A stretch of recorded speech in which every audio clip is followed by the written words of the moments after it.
Whenever anyone asks me about trust in media, I try to ask, what do they mean by media? Because everyone is a member of the media now. The media includes the New York Times and also a no-name blogger. So let me propose to you a different way to think about trust in media. Reporters versus repeaters. This brand new research by Gallup says American trust in the mass media is at its lowest point since 2016 and near a record low overall. But think about it. Almost everyone trusts some form of media. Everyone trusts something. It's just that many people trust CNN and many others trust Fox, even though we're not really two sides of the same coin. So it's obvious that when pollsters ask about the media as a whole, the results are abysmal. And that is in large part due to Republican sentiment that you see on your screen here. So you see these lines diverge over time. The blue line much, much higher than the red line.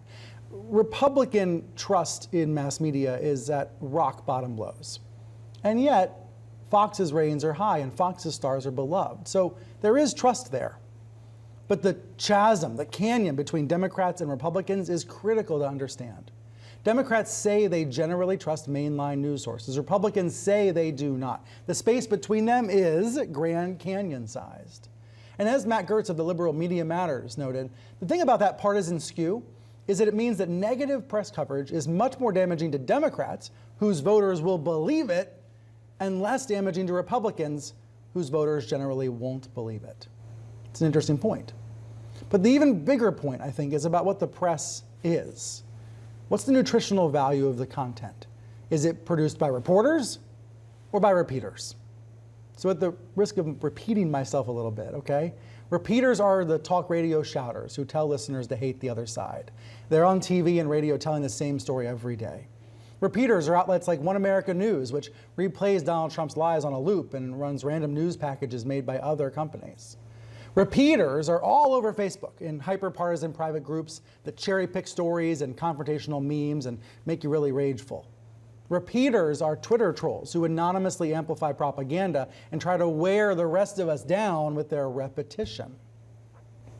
And so much of what they are repeating, so much of the raw material for radio yackers and Facebook posters and all the rest is from reporters, from the people paid to figure out what is true, not what they might want to be true, but what is true. And here's the important part, okay?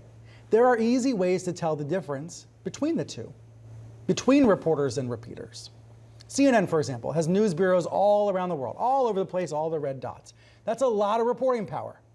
Fox, just to show the contrast, has very few bureaus by comparison. They only have reporters in a couple of international locations.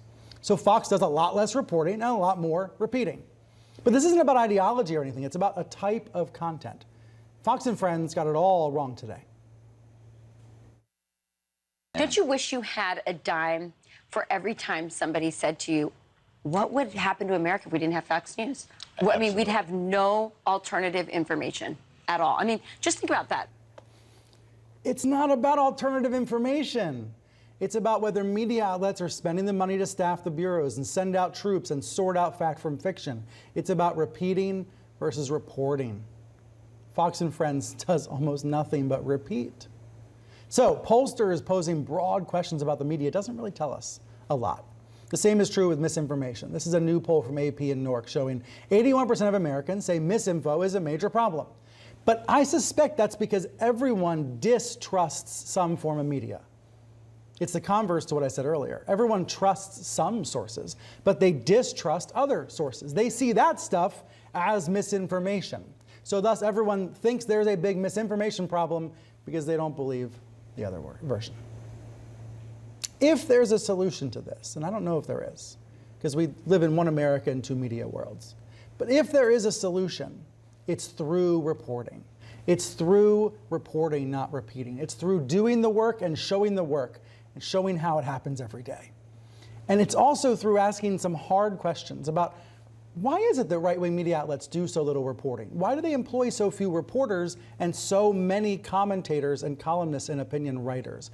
Why aren't there massive American newsrooms dedicated to journalism from a conservative point of view, a reality-based conservative point of view? Why isn't there a New York Times of the right? Why doesn't it exist? Is it because the audience doesn't want that? Or is it because the audience isn't being given a chance to support it? Why is it that so much of the noise and nonsense that comes out of pro-Trump outlets is repetition, is repeating, not reporting? Those are complicated questions, but they need to be asked. In the meantime, all of us need to see the difference between reporting and repeating, because reporting adds value and repeating often subtracts value.